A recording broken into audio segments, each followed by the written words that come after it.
হাসি মুখে হাত মিলিয়ে বৈঠকে বসলেও মনে হয়তো অন্য কিছু ঘুরছিল ভারতের প্রধানমন্ত্রী নরেন্দ্র মোদীর। একদিকে বাংলাদেশের সাথে সম্পর্ক ভালো করার কথা, আরেকদিকে বাংলাদেশকে বিপদে ফেলার পায়তারা করছে মোদীর সরকার। তার প্রমাণ মিলেছে বাংলাদেশের ট্রাকার ঢুকতে না দেওয়ার সিদ্ধান্তে।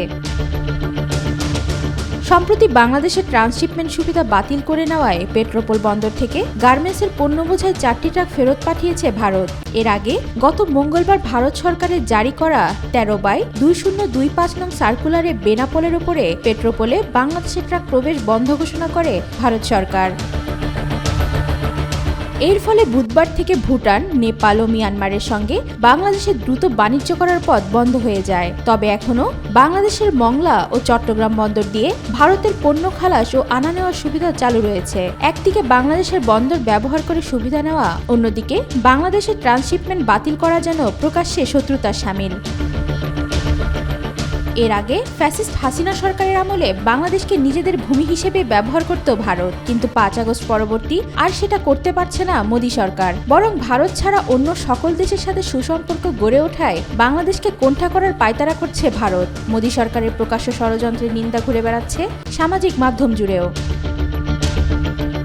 বাংলাদেশের বন্দর ব্যবহার করে 7 সিস্টার সহ পশ্চিমবঙ্গেও পণ্য আনা নেওয়া করে ভারত। এতে করে তাদের বিশাল খরচ বেঁচে যায় এবং সময়ও সাশ্রয় হয়। নিজেরা এই সুবিধা নিলেও বাংলাদেশের জন্য নেপাল ও ভুটানে যাওয়ার স্থলপথে সুবিধা বন্ধ প্রতারণা ছাড়া কিছুই না। এর আগে বাংলাদেশিদের জন্য ভিসা বন্ধ করে শত্রুতার চূড়ান্ত রূপ প্রদর্শন করে ভারত। এছাড়া হাজারো মামলার আসামি, গণহত্যায় অভিযুক্ত শেখ হাসিনাকে আশ্রয় দেওয়া, সংখ্যালঘু নির্যাতনের মিথ্যা প্রচারণা ছড়ানো, মিডিয়া দিয়ে গুজব প্রচার এবং বিনা নোটিশে বাঁধ খুলে পানিতে ফেনী, নোয়াখালী ভাসিয়ে দিয়ে নিজেদের জাত চিনিয়েছিলেন মোদী সরকার। ওয়াহিদা পারভিন ঈশিতা, আজকাল। গাজার মুসলিমদের উপর হত্যাযজ্ঞ চালাচ্ছে ইসরায়েলি বাহিনী। কয়েকটি মুসলিম দেশ থেকে প্রতিবাদ উঠলেও বেশিরভাগই রয়েছে নিশ্চুপ। তবে ইয়েমেনের বিদ্রোহী গোষ্ঠী হুতি মাঝে মাঝে হুঙ্কার দিয়ে ওঠে। সম্প্রতি ইসরায়েলকে লক্ষ্য করে ক্ষেপণাস্ত্র ছোড়ে হুতি বিদ্রোহীরা। তবে সেই ক্ষেপণাস্ত্র সৌদি আরবে পড়েছে বলে জেরুজালেম পোস্ট খবরে বলা হয়েছে। আর্মি রেডিওর প্রতিবেদনে বলা হয়েছে, এ নিয়ে দ্বিতীয়বারের মতো হুতির ছোড়া ক্ষেপণাস্ত্র ইসরায়েলে আঘাত না এনে সৌদি আরবে পড়ল। টাইমস অফ ইসরায়েলের প্রতিবেদনে বলা হয়েছে, হুতিরা স্থানীয় সময় বুধবার রাত 9টার দিকে ইয়েমেন থেকে ইসরায়েলের দিকে ক্ষেপণাস্ত্রটি ছোড়ে। তবে এটি মাঝপথে সৌদিতে পড়ে। তবে সৌদি আরবের ঠিক কোথায় পড়েছে তা এখনও বলা হয়নি। প্রতিবেদনে আরও বলা হয়েছে, ইসরায়েলি বাহিনী ক্ষেপণাস্ত্রটি শনাক্ত করতে সক্ষম হয়। তবে ইসরায়েলে এ নিয়ে কোনো সাইরেন বাজানো হয়নি, কারণ ক্ষেপণাস্ত্রটি কোনো হুমকি তৈরি করেনি। এদিকে এ ঘটনায় সৌদি বা হুতি কোনো মন্তব্য করেনি। তবে হুতির পক্ষ থেকে বলা হয়েছে, তারা ইসরায়েলকে লক্ষ্য করে একটি ড্রোন হামলা চালিয়েছে। ওয়াহিদা পারভিন ঈশিতা, আজকাল। ভারতে তুমুল বিতর্ক ও বিরোধিতার মাঝেই 5 এপ্রিল শনিবার ওয়াকফ সংশোধনী বিল 2025-এর স্বাক্ষর করেছেন ভারতের রাষ্ট্রপতি দ্রৌপদী মুর্মু। লোকসভা ও রাজ্যসভার পর এবার দেশটির রাষ্ট্রপতির সম্মতির ফলে বিতর্কিত বিলটি পরিণত হলো রাষ্ট্রীয় আইনে। বিশ্লেষকদের আশঙ্কা, আইন কার্যকর হলে বন্ধ হতে পারে শত শত বছরের পুরনো মসজিদ, মাদ্রাসা, দরগাহ ও খানকা শরীফ। অনিশ্চয়তার মুখে পড়বে আজমির শরীফ, হাজী আলীর মাজার, নিজামুদ্দিন আউলিয়া ও কুতুবুদ্দিন বখতিয়ার খিলজির দরগার মতো সুপ্রাচীন ধর্মীয় স্থাপনা। মুসলিম সংগঠনগুলোর দাবি, এটি ধর্মীয় সম্পত্তি দখলের ষড়যন্ত্র।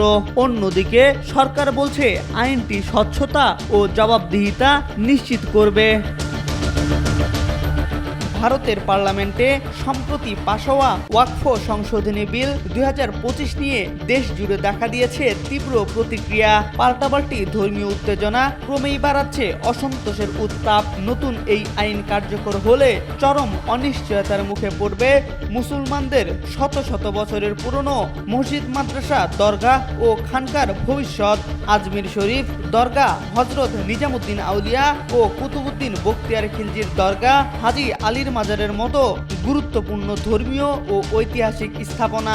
মুসলিম ওয়াকফকৃত সম্পত্তি দখলের পথে কেন এত আগ্রহ দেখাচ্ছে মোদী সরকার? হিন্দু ভোট ব্যাংকে খুশি করার জন্যই কি এমন একপেশে আইন? বর্তমানে ভারতে প্রায় 9 লাখ ওয়াকফ সম্পত্তি রয়েছে। আনুমানিক 10 লাখ একর জমির উপর বিস্তৃত এই সম্পত্তির মূল্য প্রায় 1 লাখ কোটি রুপির বেশি। দেশটিতে রেলওয়ে এবং প্রতিরক্ষা বিভাগের পরেই মুসলিম ওয়াকফ বোর্ডের মালিকানায় রয়েছে সবচেয়ে বেশি জমি। 1,20,000 মসজিদ, 34,000 দরগা ও মাজার, 1.5 লাখ কৃষি জমি এবং অসংখ্য মাদ্রাসা, খানকা, কবরস্থান, ঈদগাহ, স্কুল, দোকানপাট ও জনকল্যাণমূলক প্রতিষ্ঠান রয়েছে এই সম্পত্তির আওতায়। কিন্তু নতুন পাস হওয়া আইনের কারণে বিশাল সম্পত্তির ভবিষ্যৎ এখন পড়ল ঘোর অনিশ্চয়তার মুখে। আগ্রাসী হিন্দুত্ববাদী রাজনীতি বহুদিন থেকেই নরেন্দ্র মোদী ও তার দল বিজেপির মূল হাতিয়ার। নতুন এই আইনের মাধ্যমে মুসলমানদের ধর্মীয় পরিসরে হস্তক্ষেপ ও ভারতীয় সমাজে তাদেরকে আগের চাইতে কোণঠাসা অবস্থানে নেয়ার আইনি বৈধতা তৈরি হলো। অল ইন্ডিয়া মুসলিম পার্সোনালস ল বোর্ড এই আইনকে মুসলিম সম্প্রদায়ের ধর্মীয় অধিকার ও সম্পত্তির ওপর সরাসরি আক্রমণ হিসেবে চিহ্নিত করেছে। তাদের দাবি, এর মাধ্যমে মুসলিমদের শতাব্দী পুরনো ধর্মীয় ও জনকল্যাণমূলক প্রতিষ্ঠানগুলো নিজেদের নিয়ন্ত্রণে নিতে চায় মোদী সরকার। সিএএ, এনআরসি, হালাল নিষেধাজ্ঞা, হিজাব বিতর্কের পর এই ওয়াকফ আইন মুসলিমদের ভোগান্তির কফিনে শেষ পেরেক। সম্প্রতি পাস হওয়া আইনে বলা হয়েছে ওয়াকফ বোর্ডে অমুসলিম সদস্য নিয়োগ বাধ্যতামূলক, এমনকি সিইও পদেও নিয়োগ পেতে পারেন অমুসলিম কোনো ব্যক্তি। বোর্ডে বাধ্যতামূলক নারী সদস্য যুক্ত করা এবং জেলা প্রশাসকদের মাধ্যমে ওয়াকফ সম্পত্তি রেজিস্ট্রেশন বাধ্যতামূলক করার বিধান রাখা হয়েছে।